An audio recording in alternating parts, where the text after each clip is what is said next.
Muy buenas tardes, compañeros, compañeras, ¿cómo están? De nuevo, estamos en una nueva videoconferencia para la asignatura Perspectivas Sociológicas de la Sociedad Costarricense, que es una asignatura del programa de Humanidades. En esta ocasión tenemos al profesor Adrián Jaén España, que nos viene a comentar un poco sobre las diferencias y las similitudes entre las diferentes teorías sociológicas, tratando de hacer un abordaje dentro de los clásicos Marx, Durkheim y Weber. Eh, es importante, tal vez, tomar en cuenta esta videoconferencia para la confección de la tarea número 2 que se entrega entre el 6 y el 11 de marzo de la próxima semana. Entonces, sin más, los dejo con Adrián. Adrián, ¿cómo estás? Hola Gustavo. Buenos, sí, vamos a trabajar hoy sobre los tres clásicos de la sociología. Vamos a iniciar primero con Marx, después vamos a seguir con Durkheim y después con Weber. Tengo un problema en el vídeo, entonces creo que vamos a quitar el video un poquito. De por sí casi toda la presentación es compartida, entonces, o sea, casi toda el video va a ser con presentación. Entonces, sí tengo un problema, no sé, con algo de la configuración, algo le toqué al programa y me está dando problemas. Entonces, eh, bueno, sin más preámbulo, vamos a pasar a eh, compartir la pantalla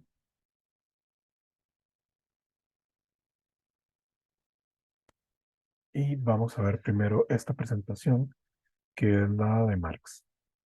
Entonces,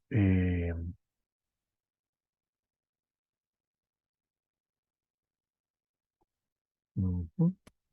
Entonces, bueno, aquí tenemos eh,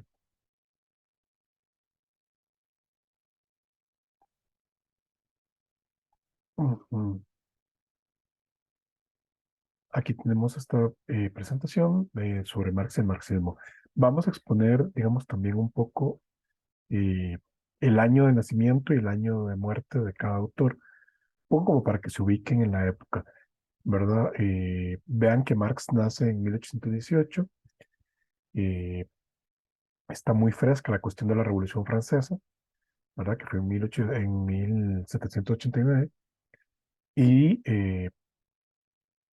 entonces la cuestión de la revolución es una cosa como muy importante en la época. De Marx y el marxismo se plantea que trabajan el materialismo dialéctico. Vamos a ver primero las bases del marxismo. Hay un texto chiquitito muy famoso de Lenin que se llama Tres fuentes y tres partes integrantes del marxismo, donde se explica, digamos, como cuáles son las corrientes fundantes del marxismo. ¿Verdad? Marx lo que hace es una especie como de síntesis eh, y de estas tres, digamos, como fuentes o estas tres corrientes de pensamiento. La dialéctica hegeliana, que Hegel era alemán, el socialismo francés y la economía política inglesa. Entonces, vamos a iniciar con la dialéctica de Hegel. Siempre, digamos, que yo explico la dialéctica, me gusta relacionarlo, vincularlo con este símbolo chino. Ustedes, bueno, conocen, es el símbolo del yin y el yang, que expresa la contradicción, ¿verdad? La lucha de contrarios. Y ¿verdad? Ahí se representa, digamos, como ¿verdad? El símbolo circular es como, eh, representa, digamos, como algo que gira, que da vuelta, ¿verdad? Y que, ¿verdad? La contradicción entre el día y la noche, lo oscuro y lo claro. Mm, y, y bueno, y Hegel, eh, bueno, toma esta idea, digamos que también estaba presente en los clásicos griegos, ¿verdad? Eh, desde esa época, ¿verdad? Se trabaja con esta idea, digamos, de la contradicción, pero la dialéctica hegeliana desarrolla, digamos, esta cuestión de la dialéctica y de la contradicción todavía más. Entonces, bueno, quienes estudian a Hegel dirían que esto es como una simplificación muy, muy burda, pero bueno, para explicarlo rápidamente conviene decir, bueno, que eh, Hegel decía, bueno, que primero había una posición inicial, que es una tesis, hay una antítesis que se le opone, y a partir de ahí se logra una síntesis, ¿verdad? Es el momento de la afirmación, el momento de la negación y el momento de la negación de la negación. Y ahí se llega a la posición final, pero que esa posición final se convierte en una nueva tesis, que también genera su antítesis y su síntesis, y así va. Hegel en lo que estaba interesado era en el progreso de el conocimiento, ¿verdad? Y él dice que el conocimiento avanza de esta forma.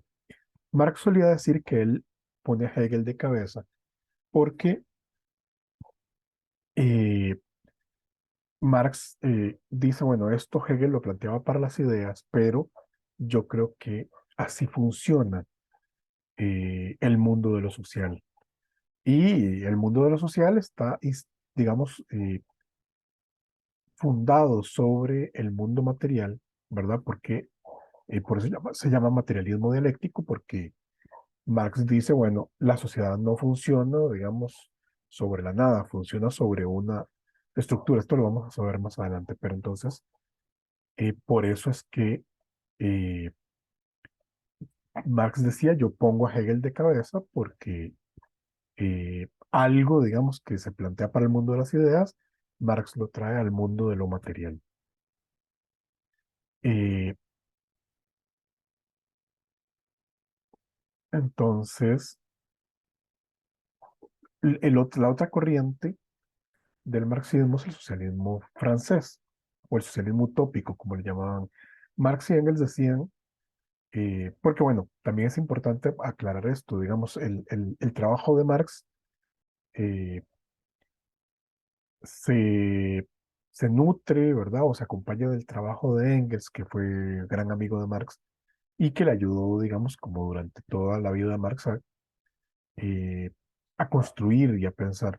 Entonces, Marx y Engels plantean que hay un socialismo, ¿verdad? Que es anterior, ¿verdad? Que ellos no inventan el socialismo, ya estaba inventado, pero que es el socialismo, ellos le llamaban utópico, ¿verdad? Porque, eh, digamos, era un socialismo que buscaba la igualdad, digamos, entre las personas, que no hubiera explotación, que no hubieran opresores y oprimidos, pero lo planteaban de una manera, digamos, que a veces era un poco como imaginario, ¿verdad? O no había, digamos, el Engels decía que el socialismo, digamos, que ellos estaban construyendo era un socialismo científico, ¿verdad? Y que sí tomaba en cuenta, digamos, la realidad concreta. Pero entonces, los principales socialistas utópicos que yo menciono son Henry de Saint-Simon, que fue un revolucionario que luchó en la Revolución Francesa y que también se fue a pelear, digamos, en la Revolución, perdón, en la Guerra de Independencia de Estados Unidos, pero él era noble, ¿verdad? Y San Simón renuncia a sus títulos de nobleza por, digamos, quedarse con la revolución. Y es uno de los, digamos, como San Simón decía que se podía eh, entender lo social de la misma manera, se podía estudiar lo social científicamente, de la misma manera que se estudia la física o la química. De hecho, bueno, él plantea el término, digamos, de física social, eso lo vamos a ver después, pero bueno, San Simón también, digamos, creía, digamos, en un mundo diferente, digamos, donde no hubiera explotación. Igual Fourier planteaba, digamos, una idea, digamos, que eran como los falansterios, que era una especie como de comunidad productiva, en donde todos trabajaban y todos se repartían el fruto del trabajo. Entonces él le llamaban falansterios y decía que sí, todo el mundo trabajaba así, digamos, colectivamente, eso se iba a ir difundiendo, que así la gente trabajaba mejor, más a gusto y que iba a ser más eficiente y que eso solito se iba a ir extendiendo. El más realista de los socialistas utópicos fue Robert Owen, que fue un industrial que producía telas en Inglaterra y que en cierta forma demuestra, digamos, que se podía, digamos, manejar una fábrica eficientemente con niveles de explotación más bajos. Recuerden que durante la revolución industrial los niveles de explotación de la clase trabajadora eran enormes, ¿verdad? No había jornada de 8 horas en ese momento. Los trabajadores y trabajadoras trabajaban a veces jornadas de 14, 16 horas. Le llamaban la época de las camas calientes porque de, a veces habían camas ahí para que la gente durmiera unas 4 horas y después siguiera trabajando en la misma fábrica. Pero bueno, eh, la otra, digamos, fuente es la economía política inglesa. Y aquí, digamos, hay una discusión entre Adam Smith y otros economistas anteriores eh, en, digamos, sobre de dónde proviene la riqueza. ¿Verdad? Están los fisiócratas, ¿verdad? Que decían que la riqueza provenía de la tierra, y Adam Smith decía, no, bueno, es que la riqueza proviene del trabajo. Eh, y David Ricardo continúa el trabajo de Adam Smith, que bueno, Adam Smith es liberal, ¿verdad? No es socialista como Marx. Marx dice, bueno, dice, si el trabajo, si la riqueza proviene del trabajo, entonces, bueno, la riqueza debería estar en manos de los trabajadores y las trabajadoras. Ellos deberían disfrutar de esa riqueza que producen. Entonces, bueno, esas son las ideas de donde proviene el marxismo y que Marx y Engels logran sintetizar. Ahí están, bueno, Marx y Engels en uno de los periódicos o trabajando en la impresión de uno, creo que del manifiesto comunista. Ahora, la otra idea, digamos, importante aquí, y bueno, lo voy a plantear rápidamente porque el tiempo es corto. eh, para Marx era muy importante la praxis. Y cuando decía la praxis era, bueno, lo que la gente hacía. Entonces, tenemos este concepto de modo de producción, ¿verdad? Y entonces ellos decían, bueno, dependiendo del modo de producción, así es la sociedad que se construye. Y depende del desarrollo de las fuerzas productivas, ¿verdad? Ellos hablaban de que había un comunismo primitivo ¿verdad? En la época prehistórica, en donde los seres humanos eran cazadores y recolectores, pero eran comunistas porque las fuerzas productivas eran tan pequeñas, ¿verdad? Y tenían tan poco que no era posible que alguien explotara a otra persona. Eso cambia con el inicio de la civilización, cuando se empiezan a fundar las ciudades, primero las aldeas, después las ciudades, y en las ciudades sí empieza a desarrollarse un modo de producción distinto, que es el modo de producción esclavista, en donde era permitido que una gente explotara a otra, pero digamos, era permitido, digamos, que unas personas poseyeran a otras, ¿verdad? Entonces los esclavos eran parte de eh, el capital, ¿verdad? Por decirlo así, o eran parte eh, eran propiedad de otra persona, y esa persona las trataba como si fuera un buey ¿verdad? Era parte, digamos, de las cuestiones que se usaban para producir. Después brinca al feudalismo, ¿verdad? En donde los campesinos labraban la tierra y los señores feudales, supuestamente a cambio de defenderlos, entonces ellos pagaban un tributo. Entonces, otro tipo de explotación. Y después viene la explotación capitalista, que es el sistema actual en el que estamos, ¿verdad? En donde hay burgueses y proletarios y la gente trabaja a cambio de un salario. Entonces, bueno, este concepto de modo de producción es complejo. Eh, Aquí vemos, digamos, cómo Marx plantea que hay una base productiva y hay eh, una superestructura. Entonces, la base productiva es la forma en cómo la gente se organiza para producir. Entonces, hay fuerzas productivas, que esas fuerzas productivas son las fuerzas de trabajo, es decir, los trabajadores y las trabajadoras, y los medios de producción. Que los medios de producción es todo eso que se usa para producir: la tierra, la semilla, pero también los conocimientos, ¿verdad? La técnica que se usa para producir. Todo eso son las fuerzas productivas. Esas fuerzas productivas, el desarrollo de esas fuerzas productivas genera una determinada relación de producción, ¿verdad? La relación de producción, las relaciones sociales de producción puede ser de explotación o de colaboración. Y sobre eso se levanta lo que Marx y Engels denominaban la superestructura social. Entonces estaba lo político, ¿verdad? Las formas de gobierno, los códigos legales, los aparatos represivos y lo ideológico. Entonces está la cultura, la religión, la educación, la familia, las tradiciones. Eh, y bueno, y en la historia de de los modos de producción están estos. eh, y bueno, Marx y Engels decían que después iba a haber una época de transición, que iba a ser el socialismo, en donde la propiedad iba a ser colectiva, pero iba a estar en manos del Estado, y que eso eventualmente iba a llevar a una sociedad que iba a volver a ser comunista, pero no como el comunismo primitivo, que se basaba en la escasez, sino que más bien la abundancia, ¿verdad? El desarrollo de las fuerzas productivas nos va a llevar a una época, decía Marx, de mucha abundancia. Ok, vamos a dejar el marxismo por aquí y no sé, Gustavo, si eh, vos querés agregar algo, digamos, con respecto a esto de el materialismo dialéctico. Ópale, parece que Adrián tuvo algunos problemas técnicos.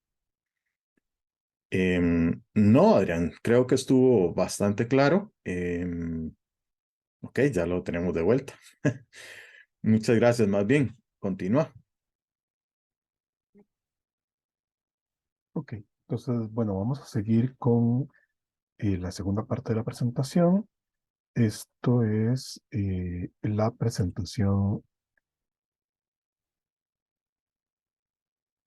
Vamos a seguir con Durkheim. Vamos a ver, pero, pero antes de eso, dame un segundo. Vamos a- ujú,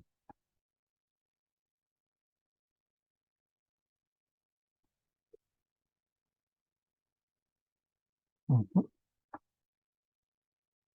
Ok, entonces, bueno, Durkheim eh, es posterior a Marx, ¿verdad? Él nace en 1858, muere en 1917 durante la Primera Guerra Mundial, o bueno, al final de la Primera Guerra Mundial. Entonces, el trabajo de Durkheim eh, se centra, digamos, en la cuestión de las instituciones. Mm, que ya vamos a explicar un poquito esto. Durkheim es el primer sociólogo que se llama a sí mismo sociólogo.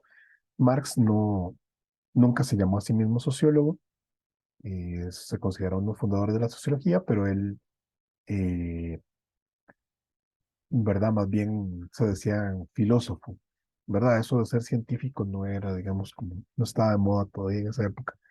Entonces, usualmente sí, la gente hablaba de la filosofía. Durkheim sí, digamos, empieza, digamos, como a plantear como, perdón, eh, que la sociología es una ciencia, ¿verdad? Se enmarca, digamos, Durkheim dentro de la tradición positivista, del positivismo. Pues vamos a ver un poco esto del positivismo. Aquí tenemos a nuestro amigo Henry de Saint-Simon, que ya lo habíamos visto con Marx. Eh, digamos que la obra de Saint-Simon nutre tanto al marxismo como al positivismo que se desarrolla después. bueno, como les decía, San Simón, digamos, planteaba, digamos, como algunas ideas, digamos, como de las clases sociales, que después retoman Comte y Marx. Y Comte, bueno, y como les decía anteriormente, Henry Saint-Simon creía que se podía estudiar la sociedad de la misma forma que se estudiaba la naturaleza. Y hablaba de una física social. Comte, que es discípulo de Saint-Simon, retoma esta idea, empieza a hablar de física social, pero después eh, acuña el término de sociología. Mm, Comte realiza, digamos, como algunos aportes, eh, consideraba, digamos, un poco, para entender esto hay que entender también que tanto Comte como Durkheim no son, digamos, revolucionarios como San Simón y Marx, sino que más bien ellos están impactados por la gran cantidad de cambios que atraviesa el mundo en ese momento, en esa época, y más bien estaban preocupados porque la sociedad se había transformado muy rápidamente con la revolución industrial y cosas que no habían cambiado en muchísimo tiempo empezaban a cambiar. Entonces, ellos se preguntaban, bueno, ¿cómo hacemos para recuperar el orden en la sociedad? Entonces, hay mucho énfasis, digamos, en la cuestión del orden eh, y en tratar, digamos, de reordenar la sociedad, ¿verdad? Frente a tal desajuste, ¿verdad? Recuerden que hay un montón de transformaciones sociales muy importantes, muy profundas, y algunas personas, ¿verdad? Desde una perspectiva un poco conservadora lo veían como un desorden. Entonces, hay que entender, digamos, que la tradición de Durkheim es esta. Eh, pero, digamos, es muy importante, digamos, cuando se plantea, digamos, que hay un quehacer científico, ¿verdad? Hay un objeto de estudio que es científico, ¿verdad? Y el positivismo lo que dice es, bueno, vamos a trabajar sobre lo que es real, lo que es perceptible sensorialmente y lo que es verificable, ¿verdad? Y esos hechos que son verificados son hechos positivos, decían. Es decir, que se pueden comprobar. No, vamos para atrás. Ahora, ¿qué es lo que plantea Durkheim en lo concreto? Durkheim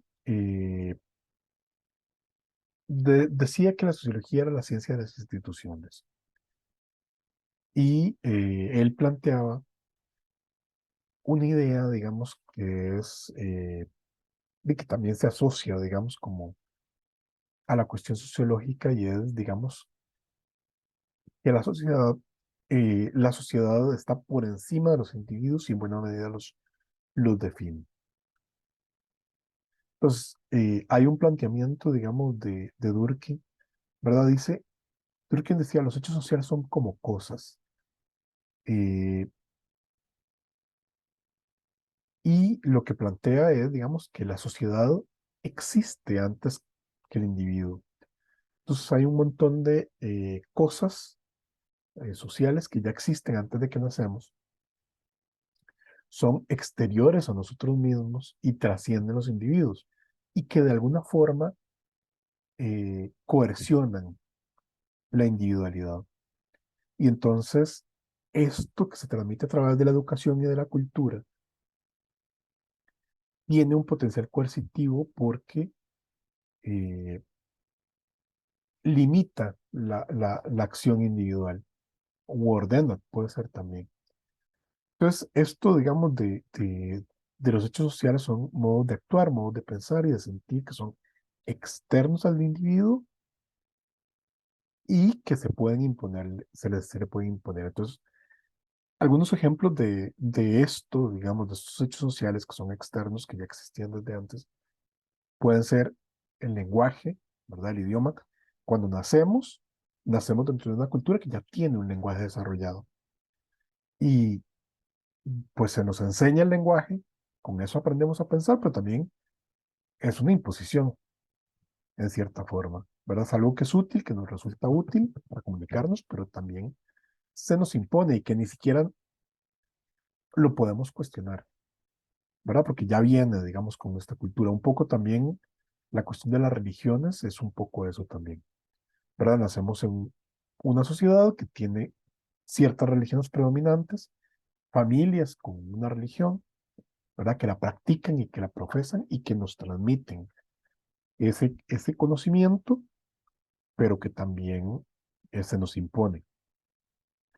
Tal vez, digamos, donde ahora, digamos que hay mucho cuestionamiento sobre esto, podemos ver más claro la coerción, es en términos, digamos, de cómo se vive la sexualidad, ¿verdad? Y sobre todo, digamos, las mujeres en los roles de género que se imponen, ¿verdad? Que las mujeres tienen que ser madres, que las mujeres tienen que limpiar, que tienen que cuidar a los niños, ¿verdad? Todas son imposiciones sociales. Hay una coerción social que se transmite a través de la cultura. Eh, ok, Durkheim plantea, digamos, que con la estadística y con la lógica se puede ir eh, determinando, digamos, cuáles son esos hechos sociales fundamentales. Cuando los hechos sociales se conjugan, se construyen instituciones. Las principales instituciones son la familia, el Estado, la religión. Pero Durkheim decía, bueno, hay un orden social y la principal preocupación de Durkheim era, bueno, ¿cómo es, verdad, que en medio de este desastre y este desorden, la sociedad se mantiene unida? Y decía Durkheim, bueno, la sociedad se mantiene unida por la solidaridad. Pero este concepto de solidaridad es un concepto sociológico, no es esta idea de solidaridad, eh, digamos, de que la solidaridad es algo bueno per se. No, no. Para Durkheim la solidaridad era eso que nos mantenía unidos. Y dice Durkheim, bueno, en las sociedades primitivas, ¿verdad? En una aldea campesina, la solidaridad es una solidaridad mecánica. La solidaridad mecánica es esa solidaridad que está en los pequeños grupos, ¿verdad? Esa solidaridad que se desarrolla con una relación cara a cara, ¿verdad? De amigos, de vecinos, de familia. Entonces dice, bueno, esas sociedades en donde hay una solidaridad mecánica se mantienen unidas por la costumbre y porque hay muchas cosas en común, ¿verdad? Las antiguas sociedades tenían una religión común y todas las personas la compartían. No habían distintas religiones, ¿verdad? Como en las sociedades nuestras, ¿verdad? En una ciudad alguna gente es cristiana evangélica, otra es católica, pero también puede ser que haya migrantes, entonces de pronto hay una persona que es musulmana o es judía, y toda la gente vive junta, y entonces dice Durkheim, bueno, ahí se genera otro tipo de solidaridad en las grandes ciudades. Es una solidaridad que decía Durkheim es orgánica. Eh, Parece como raro, ¿verdad? Porque uno asocia la mecanización con la modernidad, pero cuando decía Durkheim una solidaridad mecánica es porque es una solidaridad que se desarrolla mecánicamente, digamos, es la misma cultura de esa sociedad la que la mantiene unida.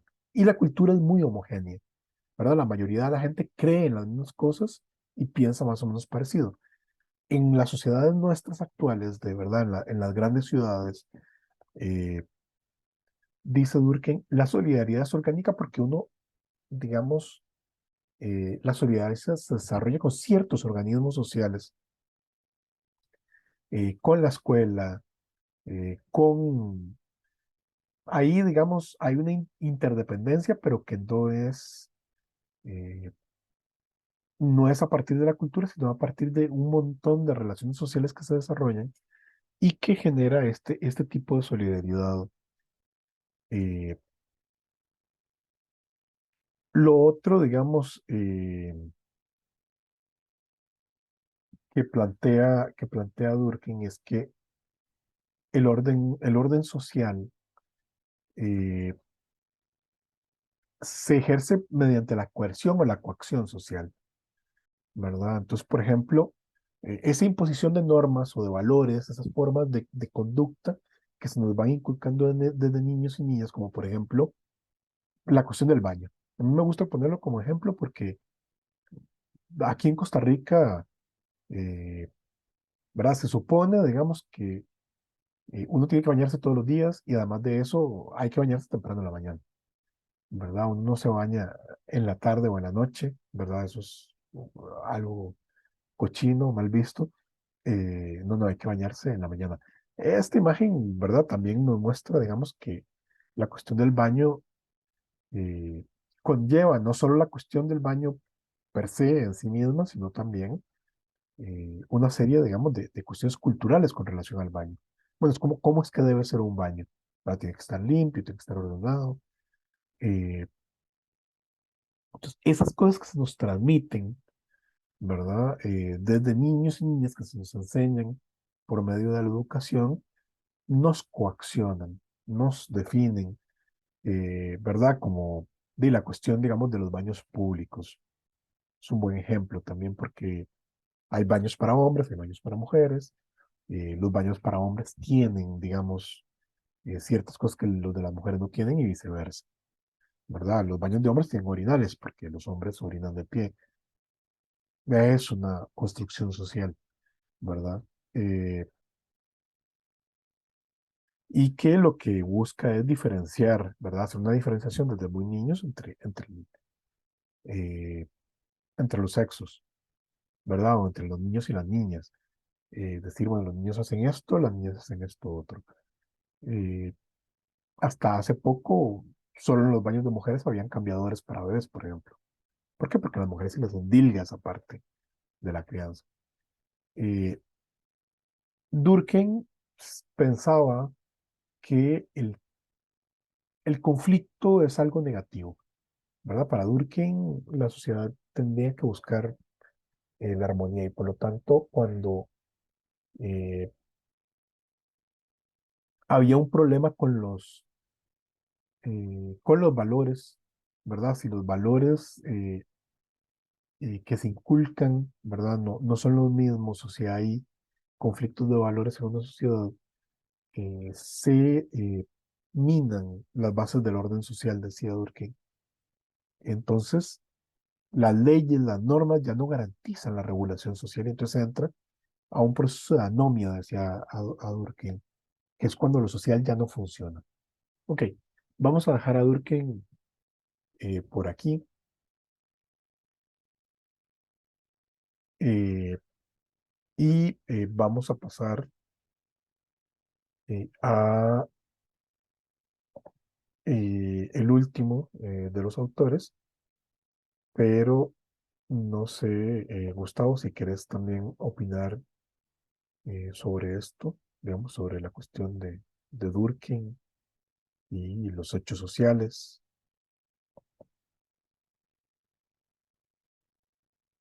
No, en ningún comentario, más bien, digamos esto de la sociedad, de la solidaridad orgánica y mecánica. En la tutoría que tuvimos el miércoles, hablábamos de que esto es un elemento que está en el capítulo 3 y que puede ser un elemento que ustedes pueden utilizar en su ensayo.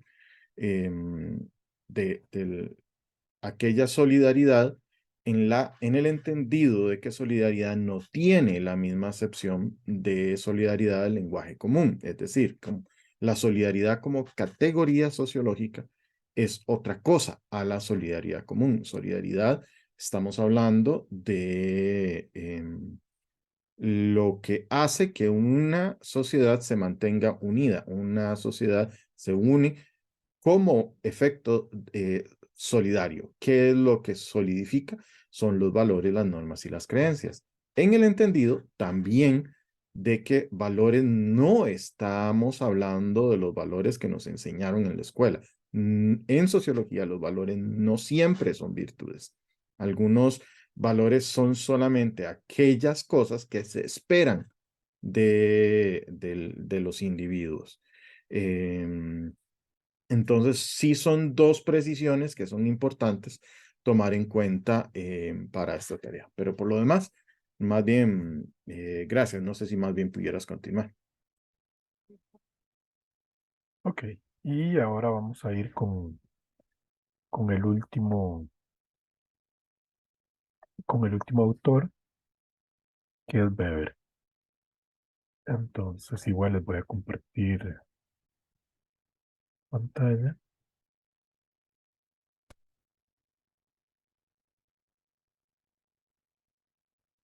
Un segundo, ahí estamos.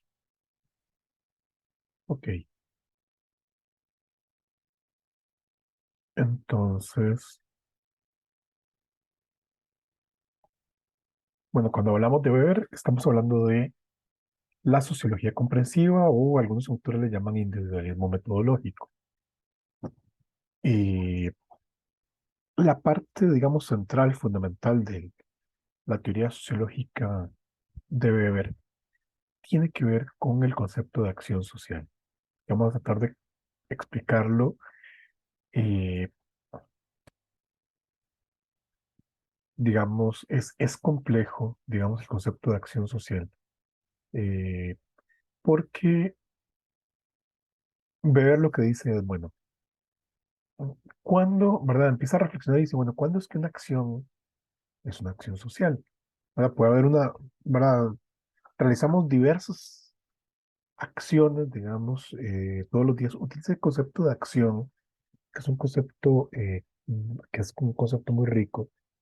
En esto se parece un poco, digamos, a la cuestión de la praxis en Marx, que bueno, que también es una cosa compleja, pero cuando Weber, digamos, dice acción social, se está refiriendo a eso que nosotros hacemos en referencia a las otras personas, ¿verdad? La acción social necesariamente tiene que tener eh, en mente otra persona. Entonces, no tiene que ver, digamos, con si utilizamos objetos construidos socialmente, qué sé yo, digamos, por ejemplo, si yo me voy a lavar los dientes porque ya acabo de almorzar y eh, siento la boca sucia, entonces voy y me lavo los dientes, eso no sería una acción social. Pero si yo me lavo los dientes pensando en que después me voy a ver con una persona que me gusta, entonces ahí sí hay una acción social, ¿verdad? Porque me estoy lavando los dientes con un objetivo distinto, no es solo la limpieza bucal, sino que también tiene una intencionalidad que involucra a otra persona. Eh, sí, hay que, digamos, llamar la atención sobre esto porque, digamos, muchas veces el concepto, ¿verdad? Cuando se dice acción social, la gente piensa, ah, bueno, es una acción social, entonces es algo bueno. No, igual que con Durkheim, ¿verdad? Con la cosa de la solidaridad, la acción social puede ser, digamos, yo puedo ser, digamos, yo puedo hacer algo pensando en la persona que me gusta y entonces es una cosa de amor y enamoramiento, pero también eh, puede ser una venganza, ¿verdad? Eh, ahí están, digamos, como los ciclistas, porque Weber pone un ejemplo, ¿verdad? Digamos, él dice, bueno, eh, viene un ciclista bajando una cuesta y atropella a una persona, eso no es acción social, eso es un accidente porque tal vez el ciclista ni lo vio. Pero en cambio, si el ciclista o la ciclista que viene bajando la cuesta ve a la otra persona e intenta esquivarla, ahí sí hay una acción social.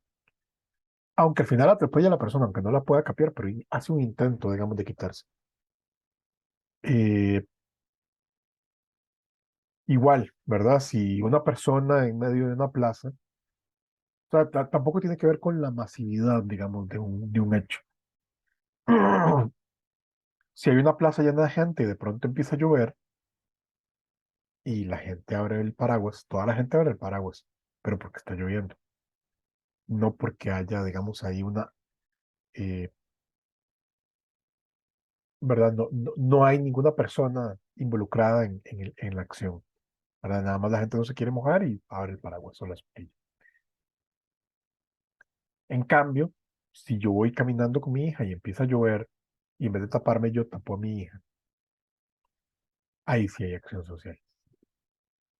Entonces, ahora, cuando, cuando Weber dice, bueno, vamos a tratar de comprender la acción social, vamos a tratar de entender por qué la gente hace lo que hace y vamos a tratar de tener una comprensión profunda del asunto.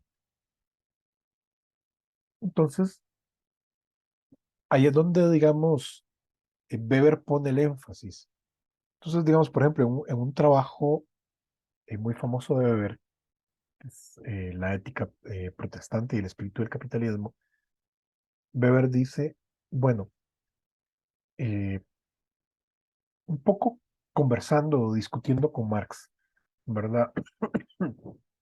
Weber dice, sí, claro, lo que Marx decía era cierto y la cuestión, digamos, eh, de la importancia de la cuestión económica, pero, eh, digamos, un poco con lo que Weber tal vez no está completamente de acuerdo. Ah, Marx decía, tenía una frase, ¿verdad? Que es esta cuestión del materialismo dialéctico, ¿verdad? Y Marx decía, bueno, eh, el ser social determina la conciencia social, dice Marx, ¿verdad? Entonces, si hay una persona que es de clase trabajadora, pues esa es su forma de pensar. Si hay alguien que es de la burguesía, esa es su forma de pensar. Eh, ¿Verdad? Y no es lo mismo, ¿verdad? Ser de la élite siendo un burgués que ser de la élite siendo un señor feudal. Eh, entonces,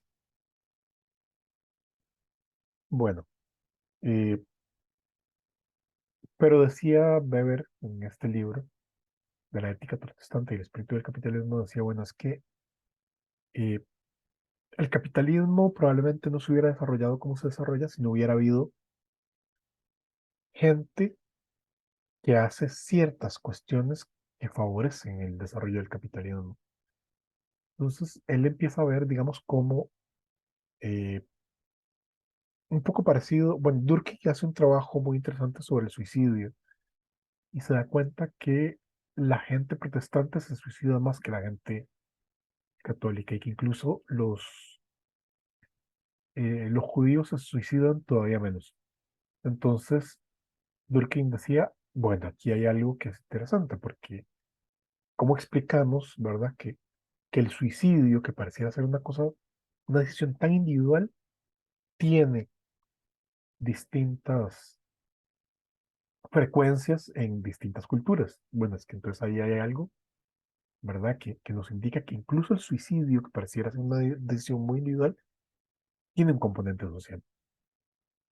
Y bueno, y un poco pensando también, retomando un poco esto, Weber dice, bueno, es que la gente en los países protestantes se comportaba distinta que la gente en los países católicos en términos económicos, ¿verdad? Y empieza a tratar de buscar, ¿verdad? Esa explicación y al final dice, bueno, es que eh, el protestantismo te genera una ética que empata muy bien con el sistema capitalista porque eh, vincula, es un, ¿verdad? Lo estoy haciendo como spoiler, dicen. Es un libro muy interesante, si pueden leánselo. Pero un poco a la conclusión que llega es que el protestantismo hace una vinculación entre la salvación del alma y el trabajo, ¿verdad? Y que ahí hay ¿verdad? Que si yo trabajo eh, y trabajo muy duro, mm,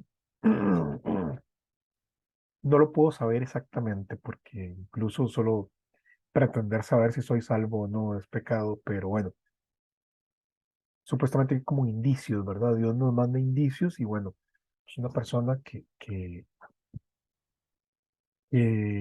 trabaja mucho, independientemente de si es una persona humilde o si es una persona con recursos, una persona que trabaja mucho, eh, entonces es muy probable que tenga garantizada la salvación del alma. Y por ahí, digamos, se puede comprender, ¿verdad? Ese fenómeno del desarrollo del capitalismo y cómo se va construyendo, digamos, una sociedad en donde el trabajo se vuelve prácticamente una obsesión, que no es, digamos, lo típico, digamos, de la sociedad feudal. Hay una transformación ahí profunda. Y bueno, y Weber le da, digamos, mucha importancia a esta cuestión de poder entender las razones profundas de por qué la gente actúa de determinada forma. Ok, ahora dice Weber, bueno, la acción eh, puede ser una acción racional o puede ser una acción irracional, ¿verdad? Y son de igual de válidas, ¿verdad? La gente a veces actúa afectivamente, ¿verdad? Por amor, odio, por envidia. También está la acción tradicional, que también es irracional porque la gente actúa de determinada forma porque la tradición así lo indica. Pero también la gente puede actuar racionalmente, pero racionalmente puede ser de acuerdo a fines, ¿verdad? De los objetivos que yo me trazo en la vida, o puede ser también de acuerdo a valores, ¿verdad? Si yo ayudo a una persona que tiene hambre y le doy algo de comer, tal vez, ¿verdad? Eso no me beneficia a mí, no, no es racional de acuerdo a mis fines, porque tal vez mis fines son terminar la carrera, estudiar, ahorrar dinero, ¿verdad? Entonces sería más bien contradictorio. Si un objetivo mío racional, de acuerdo a mis fines, es ahorrar dinero, pues entonces, ¿por qué lo estoy regalando en la calle? Bueno, porque son, una cosa es los objetivos que yo tengo y otra cosa son los valores que me inculcan. Y entonces ahí, eh, dice Weber, ambas cosas son racionales. Ahora, eh,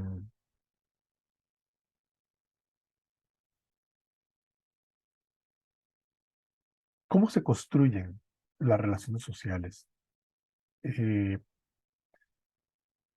¿Verdad? Porque vivimos como la cuestión de la acción social, que es, digamos, como la parte individual, y por eso es que alguna gente le llama esto individualismo metodológico, porque Weber siempre está indagando por lo que la persona eh, está pensando, está sintiendo, por qué actúa como actúa. Pero llega el momento en donde tenemos que ver cómo las personas se interrelacionan entre sí, cómo construyen eso que es colectivo. Entonces vean que el énfasis de Weber es como distinto, ¿verdad? Tanto Marx como Durkheim lo ven un poco como desde arriba, ¿verdad? Cómo la sociedad nos impone cosas. Y Weber más bien dice, bueno, ¿cómo es que se construye desde abajo? A partir de lo que yo siento y lo que yo creo, ¿cómo me vinculo con las demás personas? Y a partir de ahí empieza a construir ya los conceptos, ¿verdad? Más amplios. Y entonces dice, bueno, una cuestión, digamos, como muy importante es la cuestión de la legitimidad, ¿verdad? ¿Qué es lo que la gente cree que es válido, que es legítimo? ¿Verdad? El orden y la validez, mm, que no son lo mismo. Este,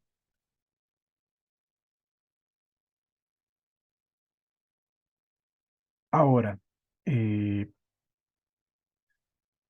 dice Weber, bueno, la gente actúa por uso o por costumbre, ¿verdad? Y ahí se construye, digamos, como una relación social, ¿verdad? Esa relación social, digamos, que es el sentido que encierra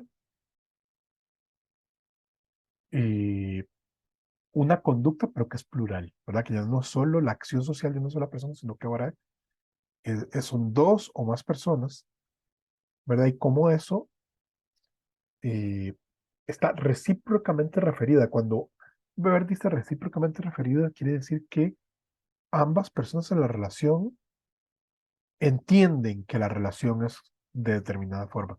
No quiere decir que sea de igualdad, ¿verdad? Porque puede ser, digamos, un amor no correspondido, pero sin embargo las dos personas entienden que eso es así.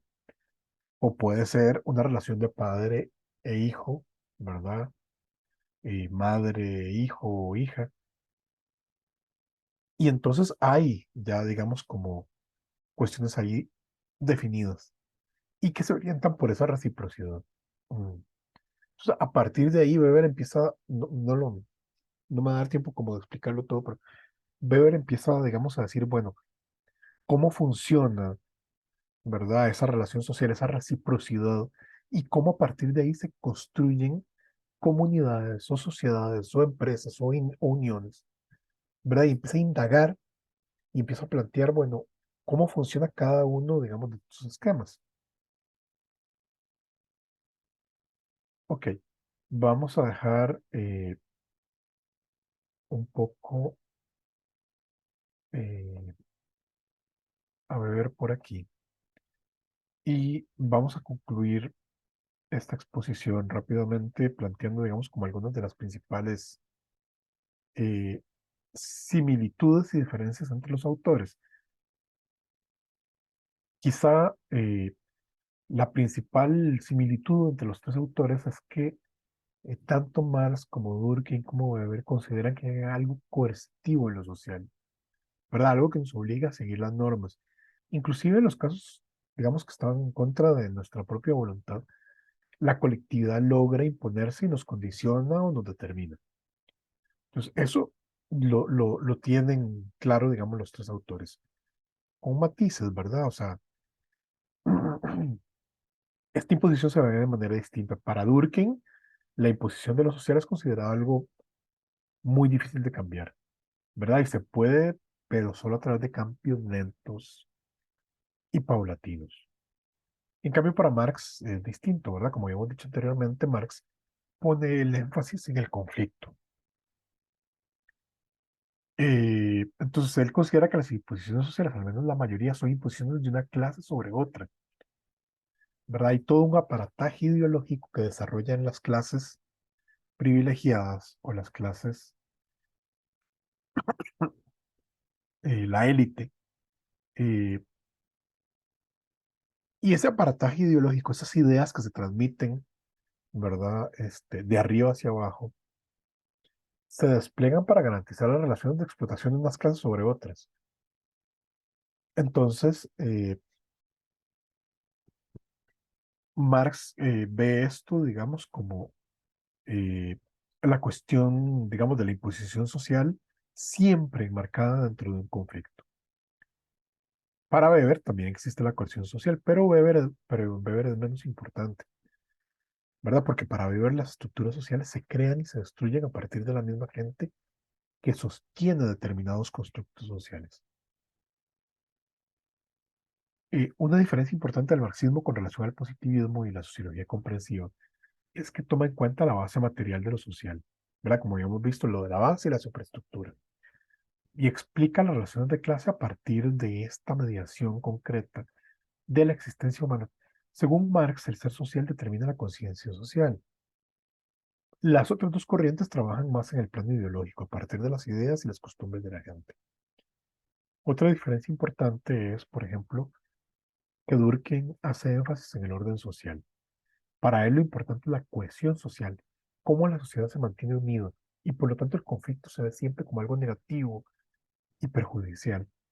El cambio social es posible, pero siempre muy lento, muy despacio, a menos que haya un desorden o anomia, pero eso, ¿verdad? A diferencia de Marx, ¿verdad? Que lo ve como lo natural, ¿verdad? La cuestión del conflicto, para Durkheim es algo negativo, ¿verdad? Para Marx el conflicto es la forma en que la sociedad avanza. La lucha de clases es la que mueve el entramado de la historia. Para Weber lo más importante es entender por qué la gente hace lo que hace, lo que hablábamos de la acción social. Comprender el fenómeno social es desentrañar las intenciones profundas de la gente. Lo que construye y deconstruye lo social para Weber es lo que la gente considera legítimo o no, lo que consideran conveniente o no, o están dispuestos a permitir o a promover. Entonces, bueno, más o menos, esas son, eh, muy resumido, digamos, como lo que plantea cada uno de los autores de los clásicos de la sociología. Yo lo dejaría por aquí. No sé si quieres hacer un cierre, Gustavo. Más bien, bueno, muchísimas gracias por la oportunidad, digamos, de poder transmitir estas ideas y espero que sea de utilidad y de provecho. Muchas gracias.